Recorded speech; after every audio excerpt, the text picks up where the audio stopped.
with that though, we have some calls, and it looks like we're gonna go talk with Emmanuel. Him in Texas is gonna help us understand a little bit more about slavery in the Bible. How are you, Emmanuel? Hi, can you hear me? Oh yeah. That's that Emmanuel. Tell us what Okay. are your thoughts? What are your thoughts, man? So, yeah, I don't know how I could relate. You know, I didn't grow up in America and stuff. I grew up in Africa. So What I just country? want to say that a lot of people don't actually understand what the and slavery and servanthood. So We're cutting those in are a little. two, We're cutting in a little in and out here, Emmanuel. If you're moving or walking or anything, just stand still for me. But keep going. If it gets too bad, we'll yell at you. yeah. So a lot of people don't actually understand what Scripture says about slavery or servanthood. Uh, you know, the Bible. Hello. Oh, we're Oh, yeah, still we here. hear We're you. just trying to. We're just waiting until you actually give us anything, because I can just cut in real quick and just tell you, like, I'm sure not an expert. Poor little SR over here is Yeah. just not that bright. But the experts, the people who, like, Yeah. for instance, say, oh, Yeah. I don't know, there's this guy by the name of, like, Dr. Josh Bowen, who I think got like a Fulbright scholarship or something, which basically means you're like super incredibly smart. But like, he's pretty knowledgeable on it. And, it's definitely slavery. It's definitely owning a human being. Is every instance of that in the Bible that? No. But are, like, pretty much all of them? Yes. Yes. Pretty much every single instance in the Bible that is discussed is Yeah. chattel slavery, exactly So the same as it was in the South in the US. What am I not yeah, understanding? it's kind of different because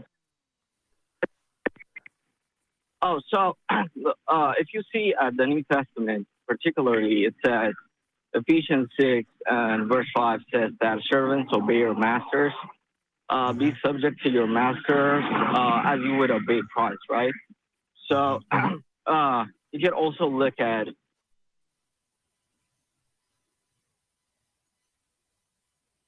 Okay, you Okay, cut out again there, yeah, Emmanuel. But even right there, I'm yeah, gonna go ahead and cut in because yeah. that's already a no for me. Like Yeah, I if real quick, the I'll put you back in yeah, the queue, Emmanuel. We're gonna see if maybe we can get the audio a little bit better. But yeah, Blatant, tell us your yeah. thoughts on that. I know I've got some. So So if the creator of the universe, the master of the universe, the all father per se, if he's gonna tell me that I'm supposed to obey my master on earth, I'm gonna say no to that. That's already a deal breaker for me. So yeah, I'm not sure where we're going to go from there, but yeah, I'm very I interested to hear your take on it. I agree.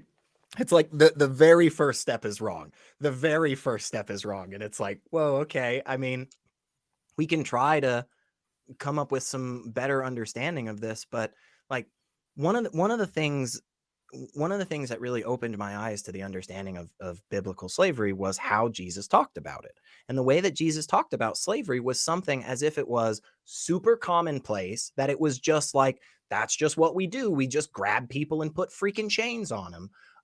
But it looks like it might be fixed, Emmanuel. Hopefully it is. If not, we'll always have you call back in. But go ahead, tell us, what are we misunderstanding about the slavery in the Bible?